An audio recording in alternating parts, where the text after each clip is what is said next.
So, customized Unani therapy in musculoskeletal disorder. Again, when we are setting up our clinic, we are usually come across most patient of musculoskeletal disorder, and I have got a little, you can say, experience in treating musculoskeletal disorder. So that is why here I'm discussing about the customized regimenal therapies in musculoskeletal disorder. So what is musculoskeletal disorder? The musculoskeletal disorders are defined as diseases of the muscles and their associated ligaments and other connective tissue and of bones and cartilage weaved collectively. So musculoskeletal disorder जब कभी भी हम कहते हैं, हमारे पास patient जो आते हैं वो ये कहते हैं स्लिप डिस्क हो गई है या घुटनों में गैप कम हो गया है. तो अगर हम नी पेन के पेशेंट्स को अगर हम देखें तो mostly when you examine the knee joint, what we come to know that the quadricep muscles जो होते हैं, उनके जो टेंडन होते हैं, वो टेंडन जो होते हैं वो पेनफुल हो जाते हैं या वहां पे टेंडिनाइटिस हो जाता है. और उस टेंडिनाइटिस के नतीजे में जो होता है, पेशेंट्स को पेन होता है और पेशेंट्स को ये लगता है कि कलेक्टिवली उनका पूरा घुटना जो है वो खराब हो गया है.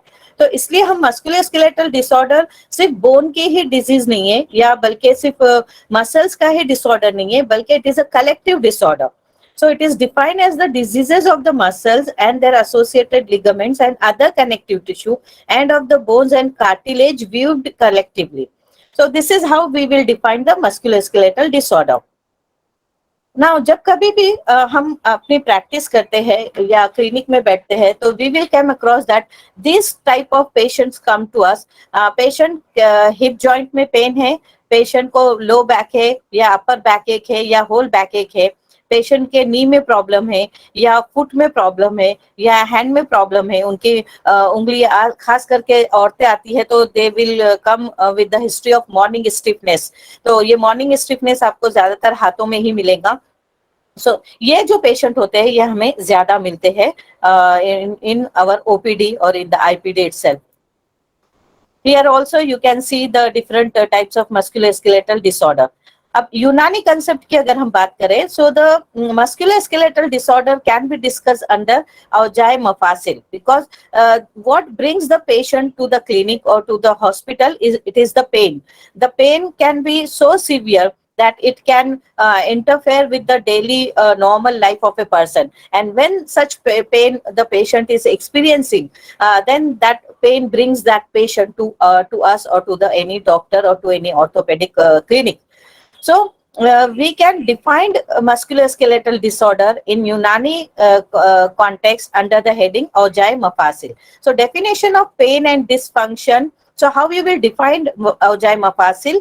Pain and dysfunction in any joint of the body. And in Unani, they have specifically given a name to a specific type of musculoskeletal disorder. As for example, the sciatica is called as mafsale work, or pain in the foot is called as al nakras. So when we read al kanun fit tib, in that they have given a specific name to a specific type of wajul mafasil ya aujai mafasil. Now, when we look at the current status of the musculoskeletal disorder, or you can say the global burden disease, अगर ये सर्वे किया गया है WHO की तरफ से, so what are the diseases that causes the, you can say, burden on any country? Burden on any country का मतलब ऐसी कौन सी बीमारियां हैं जिसकी वजह से लोग ऑफिस नहीं जा पाते या अपना काम नहीं कर पाते. So the leading cause is low back pain. Especially in case of ladies, they will come with low back pain. Then the next fourth most important cause and common cause is neck pain, cervical. सब लोग कहते हैं कि cervical pain हो गया है या cervical disease हो गई है. Then the fifth cause is the musculoskeletal pain. 11th cause is the osteoarthritis. So musculoskeletal disorder अगर हम ये कहें तो 3.4% होता है of total disease burden in the developed countries and 1.7% in developing countries. So whenever we are talking about the musculoskeletal disorder, यहाँ पे हमको ऑक्यूपेशनल हिस्ट्री बहुत जरूरी है. So which type of patient they are having these musculoskeletal disorder? They are especially drivers, cook, IT engineers, sportsmen, gym trainers, cycle and rickshaw driver, coolie, and persons who are continuously watching TV, prolonged standing. So every person belong to this category. They may be having musculoskeletal disorder. फिर अगर हम history की बात करें, जब कभी भी हम पेशेंट की हिस्ट्री लेते हैं तो we should be asking about the onset of pain, यानी ये पेन कब होता है. स्पेशली अगर हम शैटिका की बात करेंगे तो आप देखेंगे पेशेंट ये कहते हैं कि ये रात में ज्यादा दर्द उठता है. ड्यूरेशन ऑफ पेन, कितनी देर तक ये दर्द रहता है या एपिसोड रहता है. सिवियरिटी ऑफ पेन, यानी ये कितनी शिद्दत का पेन है, डल एकिंग पेन है या शार्प शूटिंग पेन है, वेदर इट इज लोकलाइज्ड, ये एक ही जगह पे है. और शाइटिका का पेन देखेंगे आप, it runs across the sciatic nerve. Then history of past illness, क्या अगर लो बैक का हिस्ट्री है या बैक एक की हिस्ट्री है तो आप ये पूछ सकते हो कि पेशेंट इससे पहले कभी हिस्ट्री ऑफ फॉल है या वो कहीं गिर गए थे या कोई चोट लग गई थी. And then the history of treatment हमें लेना बहुत जरूरी है, क्योंकि अगर हम हिजामा पेशेंट के लिए रिकमेंड करना चाहते हैं या हम लीच थेरेपी रिकमेंड करना चाहते हैं तो what kind of medicine that person is taking. If the person is taking any anticoagulant, warfarin लेता है या एस्प्रिन लेता है, तो we have to be very careful while you can say suggesting hijama therapy or leech therapy. Then क्या patient ने traction लेकर आया है और the patient is taking any physiotherapy, और in case of say knee pain, is the patient has gone any knee replacement surgery या लेमिनेक्टोमी किया है अगर बैक एक है तो ये पूरी हिस्ट्री ऑफ ट्रीटमेंट हमको लेना जरूरी है. अगर हम यूनानी कॉजेज ऑफ वजउल मफासिल देखें तो एक्टिव कॉजेज, प्राइमरी कॉजेज जो होते हैं वो स्वे मिजाज मादी होता है, that is collection of abnormal humour in any joint. So the humour it can be दम, बलगम, सफरा और सौदा. एंड पैसिव कॉजेज या सेकेंडरी कॉजेज कहेंगे तो स्वे मिजाज सादा होता है, हार बारिद. अदर कॉजेज ऑफ वजउल मफासिल are sedentary life style, lack of exercise या excess of exercise या excessive sexual activity. So these are the causes of vajaul mafasid. Then what are the other causes?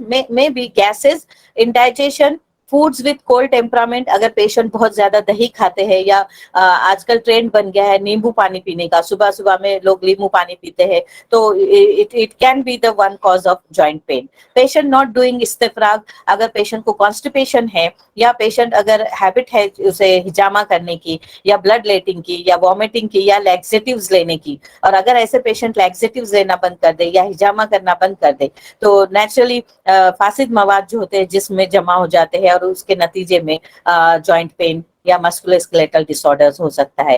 Then sexual act immediately after food, drinking water early morning on empty stomach. Now अभी ये इस पे बहुत ज्यादा debate है. कुछ लोग कहते हैं कि खाली पेट जो है वो पानी पीना चाहिए, कुछ कहते हैं खाली पेट पानी नहीं पीना चाहिए, कुछ कहते हैं ठंडा पानी पीना चाहिए या गर्म पानी पीना चाहिए. लेकिन हमारी किताबों में लिखा है कि ड्रिंकिंग वाटर अर्ली मॉर्निंग में give rise to musculoskeletal disorder. Then collection of raw humour in the joints not evacuated through urine और फीसेस. इंसोम्निया, क्योंकि अगर बहुत ज्यादा बेख्वाबी है या बहुत ज्यादा लोगों को जागने की आदत है तो इट में increases heat in the body और दैट में give rise to musculoskeletal disorder. Then general weakness, mental trauma, depressive tendencies, all this give rise to musculoskeletal disorders.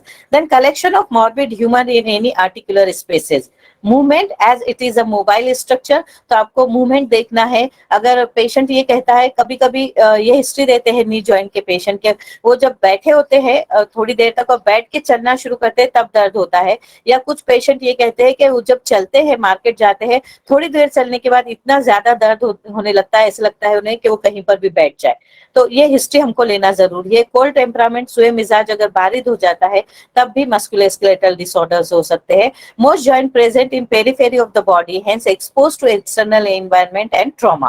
Away from the heart, hence away from the vital energy. So these are the causes enlisted in Unani. अब इसके अगर हम allopathic या modern system of medicine से देखेंगे, so these are the you can say certain causes of knee joint. यहाँ पर आप देखेंगे वर्टिब्रल कॉलम है and this is how there is a bulging, है ना, आप लोगों को पता होगा ये bulging, बहुत सारे आप लोगों ने MRI की रिपोर्ट्स भी देखी होंगी. मॉडर्न कॉजेज में subluxation of the spine that is incomplete और पार्शियल डिसलोकेशन, पोस्चरल अब्यूज, आजकल सब लोग टीवी देखते हैं, लेट के देखते हैं या फेसबुक पे रहते हैं या लैपटॉप का इस्तेमाल करते हैं, तो किसी भी पोजीशन में बैठ जाते हैं नॉर्मल पोजीशन में, and that can gives rise to pain. Sedentary life style है, loss of alignment of the body. Symptoms patient क्या देते हैं, नमनेस होता है, अगर हाथ में है तो पेशेंट कहेंगे कि हाथों में मूंगी आ रही है या चूटी चलने का एहसास हो रहा है या नमनेस हो रहा है, पेन है, पैरास्थेशिया है, मूवमेंट रेस्ट्रिक्शन हो जाती है एंड डिफॉर्म्ड गेट हो जाता है इन case of knee pain and in case of pelvic disorders or in case of sciatica. Examination में you should first see the movements of the joint. Restricted movements होती है, जैसे कि आप शाइटिका में SLR टेस्ट हम करते हैं. गेट्स अगर आप देखेंगे तो लिंपिंग हो जाते हैं, या इन केस ऑफ शाइटिका जिस पैर में ज्यादा दर्द है वो पेशेंट पैर पे ज्यादा कम जोर देता है, और हेल्दी पैर पे ज्यादा जोर देने की वजह से यूनिलैटरल बेंडिंग हो सकती है. अगर आप नी जॉइंट की बात करेंगे, अगर आप पाल्पेशन करते हो या जॉइंट्स को देखते हो तो देयर में बी स्वेलिंग, देयर में बी टेंडरनेस, और अगर आप छू के देखते हो तो देयर में बी कोल्डनेस और द जॉइंट में बिकम हॉट. इन्वेस्टिगेशंस में आप पेशेंट यूजुअली ये सारे इन्वेस्टिगेशंस करा ही लेते हैं आजकल. Haemoglobin, so low haemoglobin can give rise to low back ache. ESR chronic conditions में आपको ESR बढ़ा हुआ मिलेगा. ब्लड शुगर लेवल हमें देखनी है बिकॉज ऑफ डायबिटिक न्यूरोपैथी, अगर पेशेंट नमनेस या पेरेस्थेशिया की शिकायत करता है. Serum calcium level in case of osteoporosis, and AFP in case of bone tuberculosis, NCA, X-ray, CT आजकल हर पेशेंट ही करता है. अगर हम इसको यूनानी से डायग्नोस करना चाहे तो what could be the symptoms of सुए मिजाज सादा. हार में you will get affected joints in hot is hot red in colour, no involvement of humour, gets relief with cold water. बारिद में affected joint is cold and pale in color, no involvement of humor, relief with hot fomentation. सुए मिजाज मादी, दमवी में if the pain is because of dum humor, the pain will be diffuse, nature will be dull and acute of duration, acute duration or shorter duration.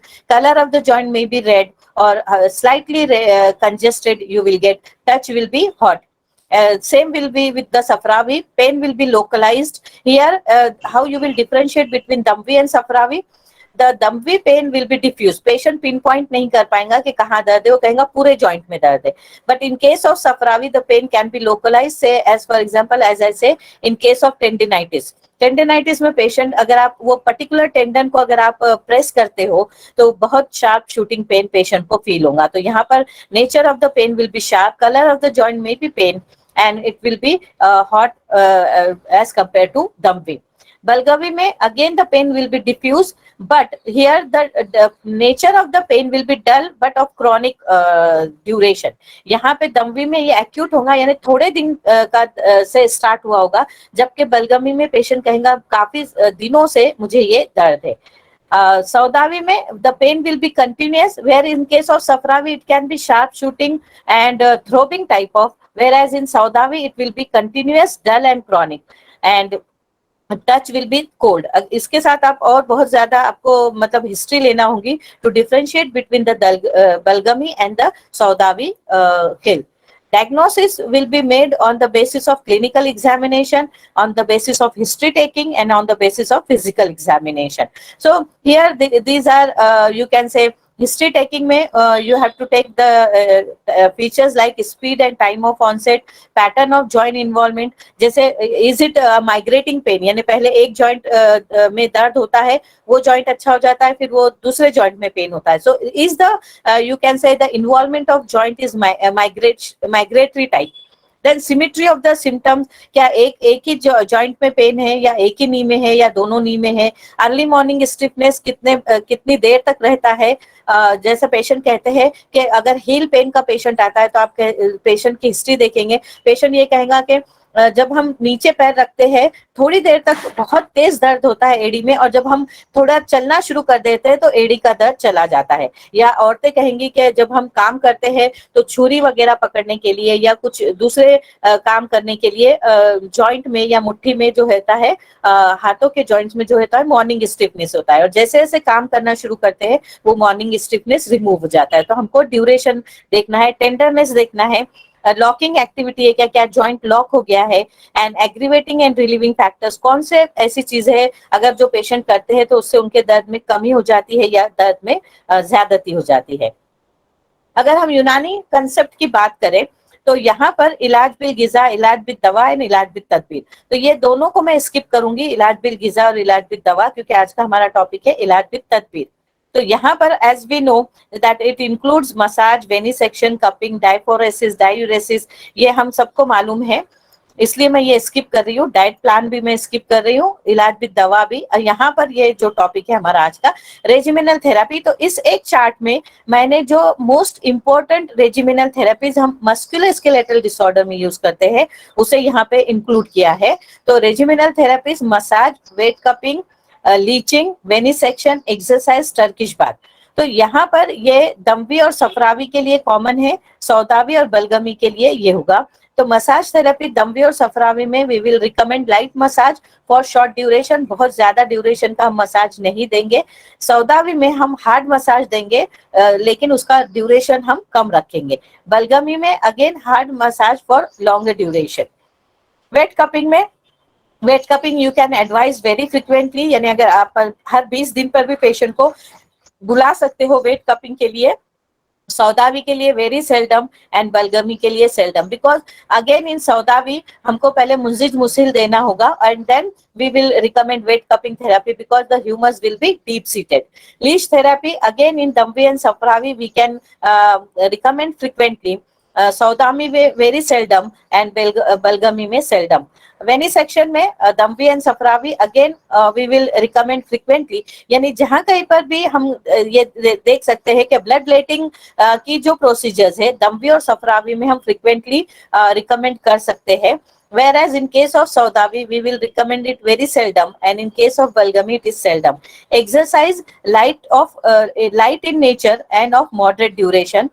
Again, for Saudavi, light for short duration, and Balgami, heavy exercise for long duration. Turkish bath in Damvi and Safravi, occasional, in Saudavi, seldom, and in Balgami, frequently. देखिए ये जो मैंने chart बनाई हूँ ये मैंने अपनी जो समझ है या जो भी मैं किताबों से पढ़ी हूँ उसको मैंने पढ़कर एक चार्ट बनाई हूँ।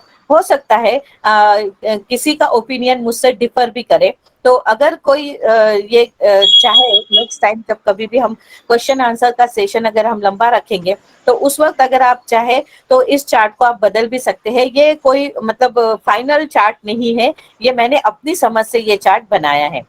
तो अगर हम अक़साम दलक देखेंगे तो इतनी तरह के अक़साम जो है वो है, जैसे दलक सुल्ब, दलक लईन, दलक कसीर, दलक कलील, दलक मोतदिल, दलक खशन, दलक अमलास, दलक इस्तेदाद एंड दलक मुसक्किन। तो इतने टाइप के जो है हम जो मसाज थेरेपी है वो हम रिकमेंड कर सकते हैं। तो यहाँ पर मेरा जो पहला टॉपिक था about the regimenal therapies for musculoskeletal disorder it is over। अब हम सेकेंड पार्ट की तरफ बढ़ेंगे और सेकेंड पार्ट जो है वो of course you must be waiting eagerly for that, it is the customized hijama therapy. Again मैं ये कहूंगी कि ये जो कस्टमाइज हिजामा थेरेपी है, ये जो चार्ट आप लोग देखेंगे ये भी मैंने अपनी समझ से बनाया है। हो सकता है आप लोगों का ओपिनियन इससे डिफर करे।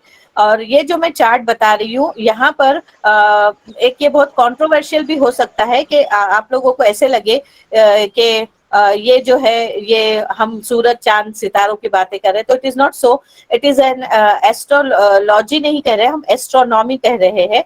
तो हम एस्ट्रोनॉमी में की मदद से, यानी यहाँ पर हम देखते हैं कि यूनानी कंसेप्ट क्या है कि human body is made up of आग, हवा, पानी, मिट्टी, या बेसिक 4 एलिमेंट्स है।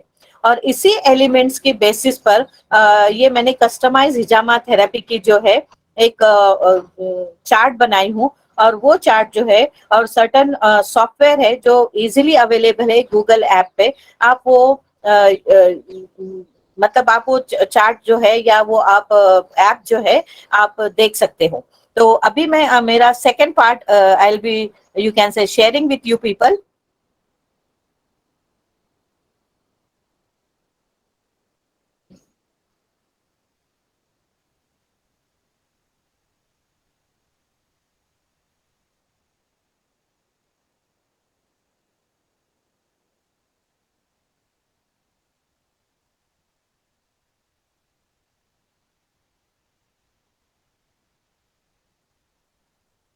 So the next part is the precise hijama days customized according to the lunar or zodiac travel, or you can say the customized hijama date.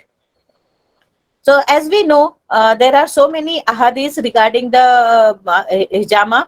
So Ibn Abbas, may Allah be pleased with them, reported that the Prophet sallallahu alaihi wasallam said, healing is to be found in three things: drinking honey, the knife of the copper, and cauterization of fire, as appropriate to the cause of the illness. तो यहाँ पर हमको ये बहुत जरूरी है, ये वाली लाइन इसलिए मैंने अंडरलाइन किए, appropriate to the cause of the illness. तो हिजामा जो है हम कहेंगे इसको बहुत ज्यादा एक्सप्लॉइट किया गया है, तो जरूरी नहीं है कि हर पेशेंट को ही हम हिजामा करें, बल्कि appropriate to the cause of the illness हम डायग्नोसिस करें, और डायग्नोस करने के बाद जिन लोगों को रियली हिजामा की जरूरत है हम उन्हीं को हिजामा करें, ना कि हम हर केस को हिजामा करने के सोचे। So that is why I have underline this line that that appropriate to the cause of the illness. So you should do hijama appropriate to the cause of the illness.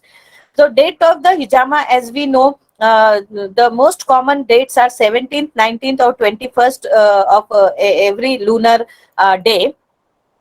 So what is the importance of the you can say zodiac sign, है ना? हमने देखे हैं कि बहुत सारी जोडेक science है, और वो जोडेक साइन को मैंने कंसिडर करके कस्टमाइज हिजामा डेट के बारे में कहा है। तो आप हम देखेंगे कि हमारी ये जो गैलेक्सी है, और यहाँ पर आप देखेंगे कि सूरज is in the middle and in the orbit different planets are you can say moving. तो यहाँ पर आप देखेंगे मैंने एक सूरह यासीन की एक ये की हूँ, कोट की हूँ आयत, कि इसमें लिखा है कि सूरज को नहीं पहुंचता कि चांद को पकड़ ले, और ना रात दिन पर सबकत ले जाए, और हर एक एक घेरे में पैर रहा है। इसका मतलब है ऑर्बिट्स के बारे में, प्लैनेट्स के ऑर्बिटल मूवमेंट के बारे में भी कुरान शरीफ में लिखा है। और यहाँ पर हम देखेंगे कि न्यू मून और first quarter and third quarter की क्या अहमियत है ड्यूरिंग द यू कैन से हिजामा। तो यहाँ पर भी देखेंगे एक और आयत है कि सूरज और चांद पाबंद है एक हिसाब के, अशम्स वल कमरो बेहुस्बान।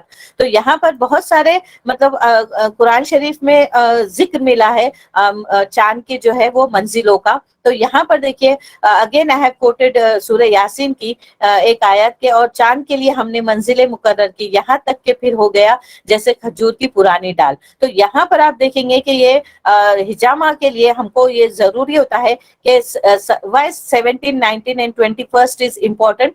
फुल मून में क्या होता है, पूरे जो अखलात होते हैं वो जोश में होते हैं, तो हम अगर फुल मून को अगर हम हिजामा करते हैं तो हो सकता है हम अच्छे अखलात भी जिस्म से निकाल दें। इसलिए 17, 19 एंड 21 को जो है हम वो हिजामा करते हैं। तो यहाँ पर अगर आप प्लैनेटरी पोजीशन देखेंगे तो न्यू मून और फुल मून में क्या होता है, सूरज, जमीन और चांद जो होते हैं एक लाइन में आ जाते हैं। और यहाँ पर आप देखेंगे इस इमेज में, ये मैंने यहाँ पे बल्जिंग बताया है, तो ये बल्जिंग जो है ये हाई टाइड का होता है। Okay, and first quarter and third quarter में क्या होता है, मून जो होता है it is nearer to earth as compare to sun, and because of that we should perform hijama on 17, 19 and 21st of lunar month. It means that the moon is, or our humans, they are more under the influence of moon. अब यहाँ पे देखेंगे आप इस तरीके से high Tide और लो tide होता है।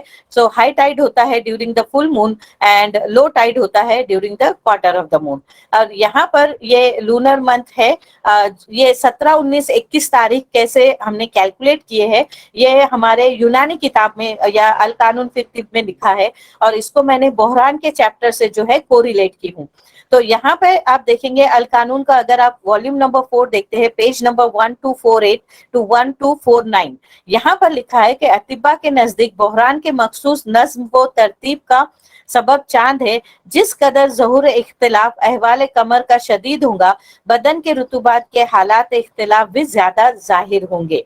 इसका मतलब है अगर मून फुल है या अगर फुल मून होगा तो बहरान शदीद होगा, और लो मून होगा या मून अगर पहली या आखिरी तारीख में होगा तो बहरान उतना ज्यादा शदीद नहीं होगा।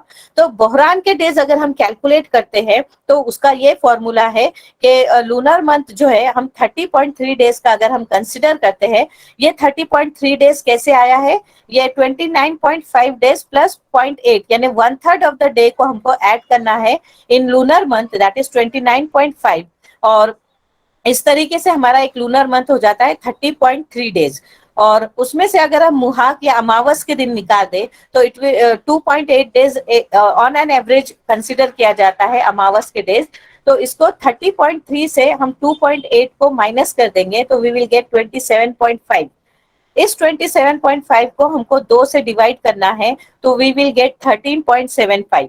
Now this 13.75 को हमको again we have to divide it by 2, it will come to 6.8 or it is more or less 7. Then 6.8 को हमको डिवाइड करना है 2 से, it will come to 3.24 and it has come to 3.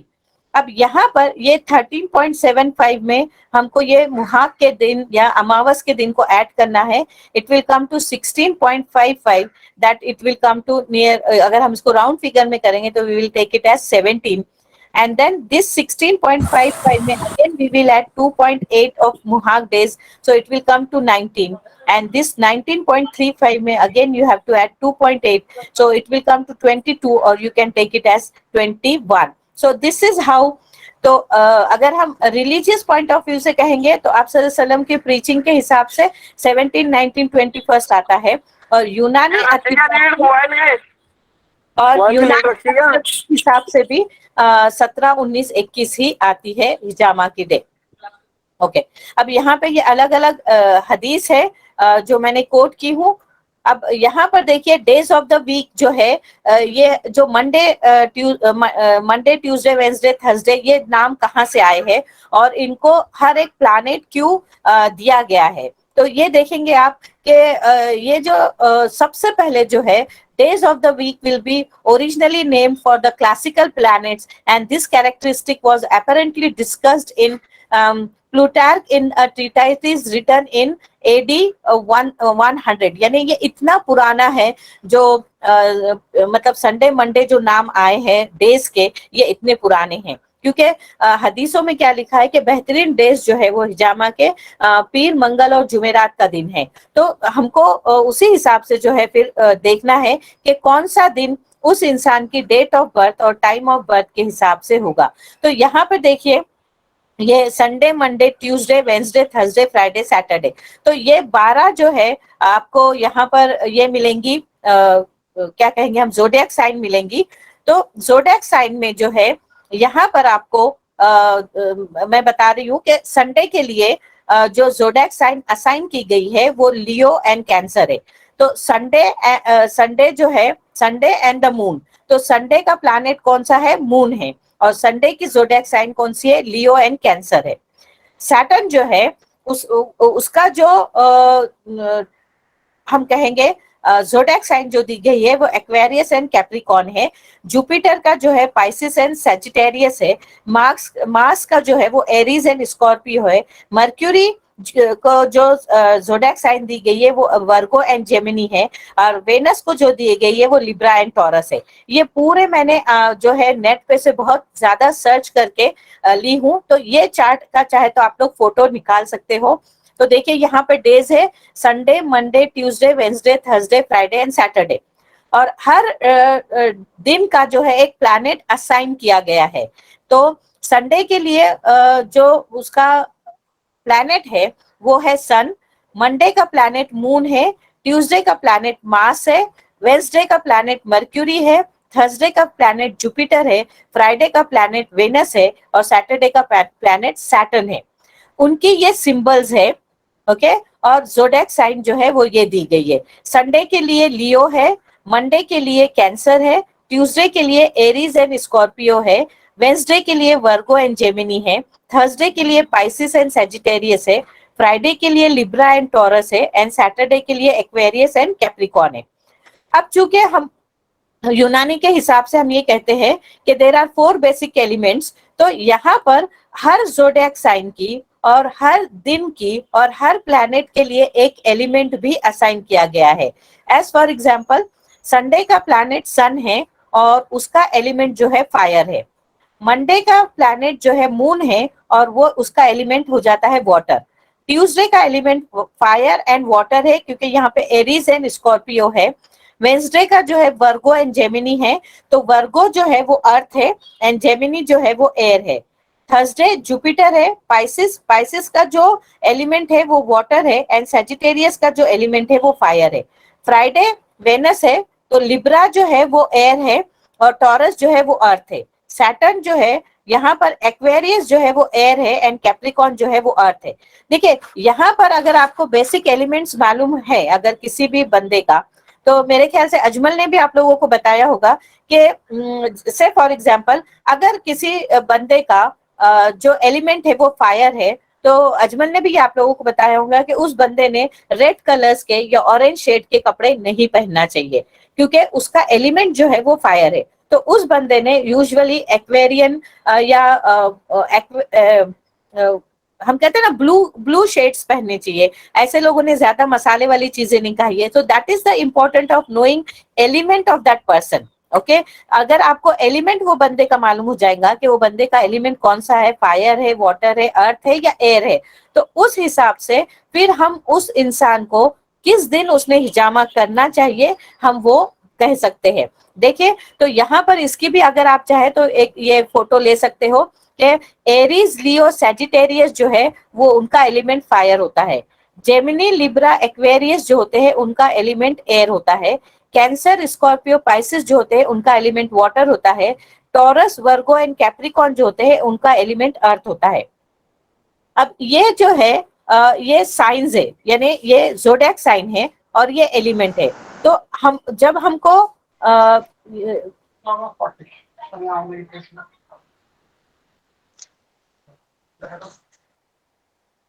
जब हमको किसी भी इंसान का कस्टमाइज हिजामा डेट पता करनी है तो उसके लिए आपको क्या करना होगा, गूगल प्ले स्टोर से हमको मून साइन पता करनी है। आप सब लोगों को जो भी जोडिएक साइन पता है वो उनकी सन साइन है। इसका मतलब क्या हुआ, आसमान में एक जो है मतलब एक सर्कल, इमेजिनरी सर्कल बनाया गया है और उस इमेजिनरी सर्कल को 12 हिस्सों में डिवाइड किया गया है और हर हिस्से को एक नाम दिया गया है जिसे हम जोडिएक साइन कहते हैं। आप ये बेसिक कंसेप्ट समझ लीजिए। और ये जो जोडिएक साइन जो सर्कल है, इस सर्कल में सब प्लैनेट तैरते रहते हैं। तो मून भी घूमता है, सन भी घूमता है, अर्थ भी घूमती है। तो जिस दिन आप पैदा होते हो आपकी डेट ऑफ बर्थ में, उस दिन मून की पोजीशन कौन से जोडिएक साइन में होती है, यानी मून जब वो 12 वो उस पूरे सर्कल में घूमता है तो वहां पर मून किस पोजीशन में था और उस एलिमेंट के हिसाब से आपका एलिमेंट तय होगा। तो आपके जोडिएक साइन यानी जो सन साइन है हमको वो नहीं करनी है, क्योंकि हम क्या कहते हैं कि चांद की शुआओं का असर जो होता है वो बॉडी ह्यूमर्स पर होता है और हम क्या कहते हैं, हिजामा के जरिए हम उन ह्यूमर्स को रिमूव करते हैं। इसलिए हमको किसी भी बंदे का पहले मून साइन कैलकुलेट करनी है और मून साइन कैलकुलेट करने के लिए और उसका एलिमेंट कैलकुलेट करने के लिए आप एक ऐप जो है वो डाउनलोड कर सकते हैं और उस ऐप का जो नाम है वो है मून साइन ऐप, जो आपको गूगल प्ले स्टोर से फ्री में मिलेगा।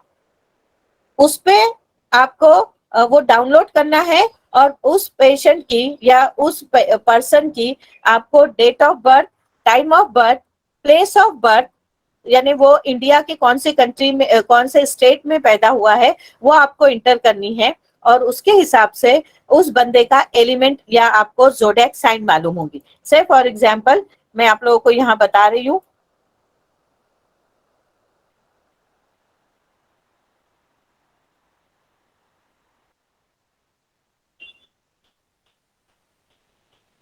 सो अगर किसी बंदे का ज़ोडिएक साइन से फॉर एग्जांपल कैंसर आता है तो उसका एलिमेंट जो हो जाएगा वाटर हो जाएगा।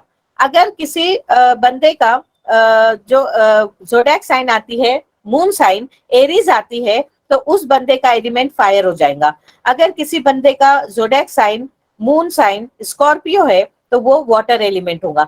तो इस तरीके से आपको ये कैलकुलेट करना होता है कि मंडे जो है मून है और अगर वो पेशेंट का या उस पर्सन का एलिमेंट भी वाटर है तो आप क्या उस दिन हिजामा कर सकते हो। So yes you can do hijama on that day. Tuesday है और अगर ट्यूसडे के दिन क्या होता है मून जो होता है whether it can be in Aries और स्कॉर्पियो या उस बंदे का अगर एलिमेंट वाटर है मून का भी एलिमेंट वाटर है और यहाँ पर ये फायर है तो yes of course fire and water जो है वो कंपैटिबल है तो आप जो है हिजामा कर सकते हो।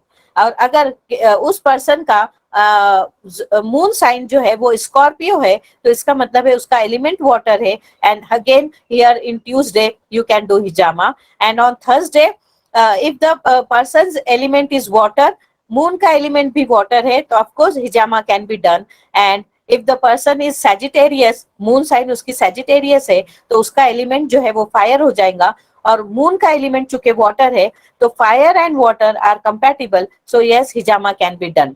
तो अगर हम हदीस की रोशनी में देखें तो Monday Tuesday Thursday they are the best days of हिजामा और अगर हम इसको एस्ट्रोलॉजी के हिसाब से भी देखें तब भी मंडे ट्यूसडे एंड थर्सडे जो होते हैं they are the best days of hijama.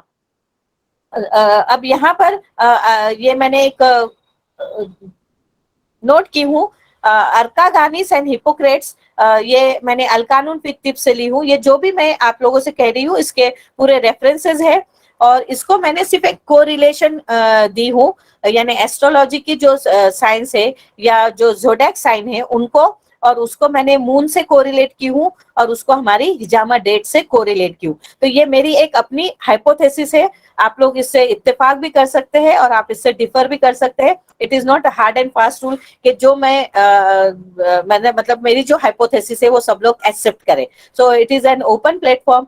If you want to you can say calculate it for your patient you can calculate it. और मैंने तो ये जब भी मैंने ये जो ज़ोडिएक साइन है और फॉलो अप डेट्स जो है वो मैंने फॉलो की हूँ और मुझे उसके बेहतरीन रिजल्ट्स मिले हैं इन case of ligament tear of the knee joint. Okay, so Arkaгаnis and Hippocrates they state that the best day of the Bohran is 17th day of lunar month. तो ये मुकदमे इब्ने खल्दून की जो किताब है वॉल्यूम 2 में है आपको ये लिखा है। तो यहाँ पर देखेंगे कि मैंने ये मिशका शरीफ की बुक का ये पेज निकाली हूँ। इसमें मौकल बिन यसार से रिवायत है कि रसूलुल्लाह सल्लल्लाहु अलैहि वसल्लम ने फरमाया चांद की 17 तारीख को अगर मंगल का दिन हो सिंगे लगवाना साल भर की बीमारी की दवा है। ओके तो अब किसी ने कहा है कि ये ज़ईफ हदीस है। तो अगेन मैं कहूंगी ये वॉट एवर माई लेक्चर जो है ये एकदम ओपन है। आप इससे टोटली डिफर कर सकते हो या आप मेरी हाइपोथेसिस को एक्सेप्ट भी कर सकते हो। So this is how why again Tuesday is the best day of हिजामा उस हदीस की रोशनी में क्योंकि ट्यूसडे का जो प्लैनेट है वो मार्स है ज़ोडिएक साइन एरीज है और उसका एलिमेंट फायर है और मून का एलिमेंट क्या है वाटर है। तो वाटर और फायर यानी क्या है आग पानी जो है वो आग को ठंडा करता है तो इसलिए हम कह सकते हैं कि the Tuesday is the best day of hijama. Okay तो इस तरीके से ये मैंने एक अपनी हाइपोथेसिस जो है वो आप लोगों के सामने शेयर की हूँ। यू मे एक्सेप्ट इट और you may denied it no problem. ये एक मुझे ऐसा लगा था कुछ एक नया या नई hypothesis I can add in hijama. So this is my own experiences and here I conclude my lecture. Thank you. Thank you ma'am. इसको कंटिन्यू अभी हम रखेंगे। आपका एक लेक्चर के लिए हम आपसे और रिक्वेस्ट करते हैं कि इसके बाद भी एक लेक्चर आपका और हो इस थोड़ा सा, क्योंकि कुछ चीज़ें अगर डिसकंटिन्यू हो जाती हैं तो फिर वो थोड़ा सा डिस्टर्बिंग रहता है। तो नहीं कुछ क्योंकि ये हम वर्चुअल मीटिंग कर रहे हैं। Sorry sir to interrupt you. तो हो सकता है बहुत सारे लोगों के दिमाग में बहुत सारे सवालात आएंगे और ये थोड़ा सा कंफ्यूजिंग लगेगा, क्योंकि ये जब मैंने खुद ये हाइपोथेसिस बनाई थी तो इट टुक मी 3 months, मैं 3 महीने तक इस पर काम कर रही थी। मैंने बहुत सारी अल कानून फिर तिब मैंने रिफर की और बहुत सारी बुक्स पढ़कर और नेट पे से बहुत सारा नॉलेज कोशिश की हूँ और उसको इकट्ठा की हूँ। हो सकता है अगर आप लोग इसको और स्टडी करके कुछ लोग कोई इसमें चीजें ऐड करना चाहे तो दे आर मोस्ट वेलकम, और अगर आप मुझे करेक्ट करना चाहे again they are most welcome. I am always open to improve myself and to criticism also. तो अगर तनकीद भी आती है और अगर तनकीद बराह इस्लाह है तो बहुत अच्छी बात है। Thank you.